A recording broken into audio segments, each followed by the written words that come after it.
کہ کتنی حرکت کرنے سے نماز ٹوٹے گی. تو جب واضح دلیل نہیں ہوتی تو حضرات فقہائے کرام پھر اجتہاد کرتے ہیں.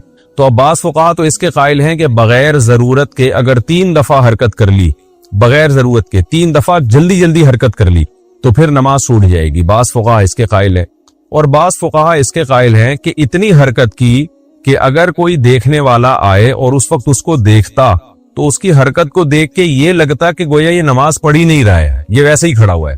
تو اتنی زیادہ جب حرکت ہوگی تو نماز ٹوٹ جائے گی. تو اس میں جو نماز پڑھ رہا ہے اس کی رائے کا اعتبار ہوگا کہ اگر کوئی مجھے آ کے اس وقت دیکھتا میں اتنی حرکت کر رہا ہوں تو وہ یہ سمجھتا کہ یہ نماز پڑھ رہا ہے یا نہیں پڑھ رہا. اگر وہ یہ سمجھتا کہ شاید یہ نماز ہی نہیں پڑھ رہا جو اتنا ہل رہا ہے تو پھر نماز چھوٹ جائے گی. تو یہ دونوں قول ملتے ہیں. گنجائش اس دوسرے قول میں ہے کہ اتنی حرکت ہو کہ دیکھنے والا سمجھے کہ گویا یہ نماز ہی نہیں پڑھ رہا, تو پھر اس میں کوئی مقدار متعین نہیں, بس بہت زیادہ حرکت ہوگی کہ دیکھنے والا یہ سمجھے, تو ہم یہ کہیں گے نماز اس کی ٹوٹ گئی ہے. اور پہلا جو قول ہے جس میں ہے کہ 3 دفعہ جلدی جلدی حرکت کی, وہ قول سخت بہت ہے, اس میں مشکل بہت ہے, لیکن احتیاط اسی میں. تو بہتر یہی ہے کہ حرکت ہی نہ کرے تاکہ اس مسئلے میں پڑھنے کی ضرورت ہی پیش نہ آئے نا. ہمارے حضرت فرمایا کرتے تھے نمازی کو چاہیے پہلے جتنی جہاں کھجانا ہے نا تسلی سے کھجا لے, ہل لے, اتنا ہل کے تھک جائے پھر کھڑا ہو. بہت سے لوگوں کو دیکھا ہے نماز سے پہلے سکون سے بیٹھے ہوتے ہیں, جیسے ہی نیت باندھیں گے ایک دم ہلنا شروع ہو جاتے ہیں, پتہ نہیں ان کو کیا ہو جاتا ہے, ایک دم حرکت کرنا شروع ہو جائے گی. تو تمیز سے نماز پڑھنی چاہیے انسان کو, تو ایسا کام نہیں کرنا چاہیے جو نماز کے منافی. ہاں کوئی بہت ضرورت ہے تو پھر جلدی سے حرکت کر کے وہ ختم کر دے اس کو جو خارش ہو رہی ہے, تاکہ نماز میں اس کا دھیان نہ بٹے.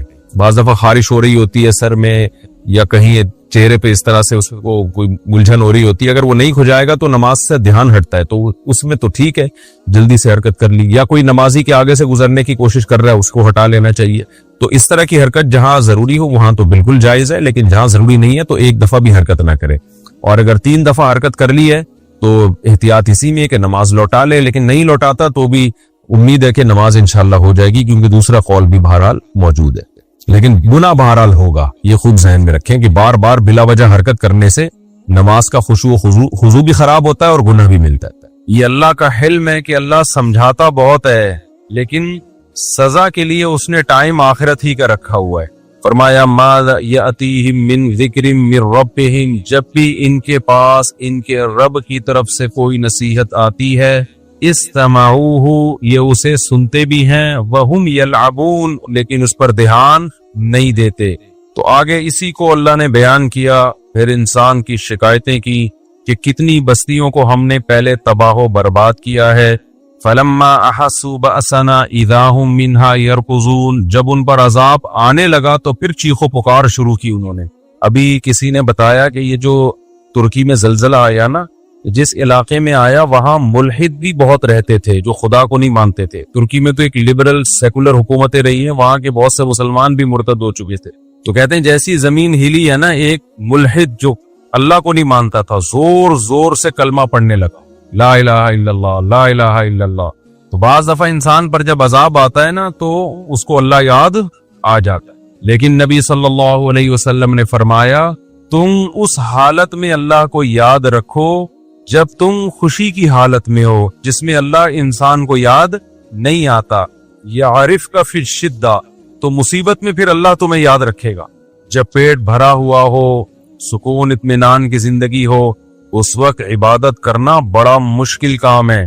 نیند جس کو اچھی آتی ہو اس کے لیے نیند چھوڑ کے تہجد میں اٹھنا مشکل کام ہے.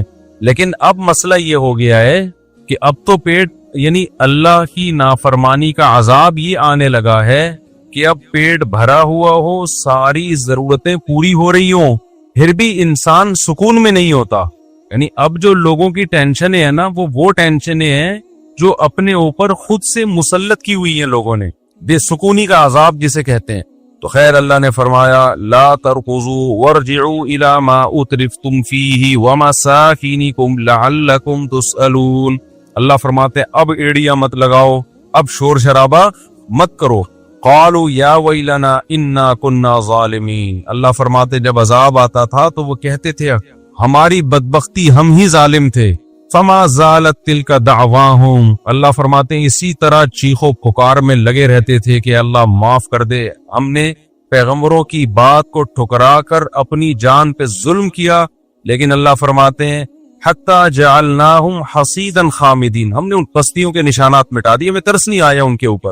کیسی اللہ کی عادت ہے، دیکھو آپ سے بڑا جرم ہو جائے، جب تک عذاب دیکھا نہیں ہے نا، ذرا سا گڑ گڑا لو گے، 2 رکعت پڑھ کے ہاتھ اٹھا کے معافی مانگ لو گے، اللہ کیا کرے گا؟ معاف۔ کیوں؟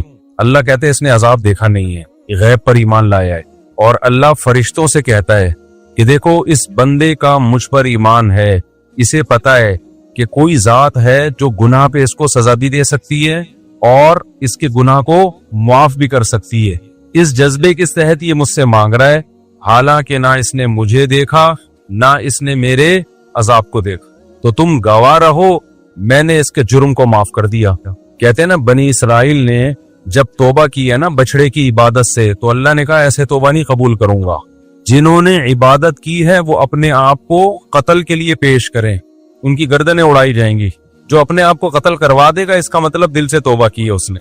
تو اتنا سخت حکم تھا کہ توبہ سزا ملے گی پھر توبہ قبول ہوگی، لیکن اس امت میں کیا ہے بھائی، جس طرح بھی اللہ کے سامنے گڑ گڑا لو اللہ کیا کر دے گا؟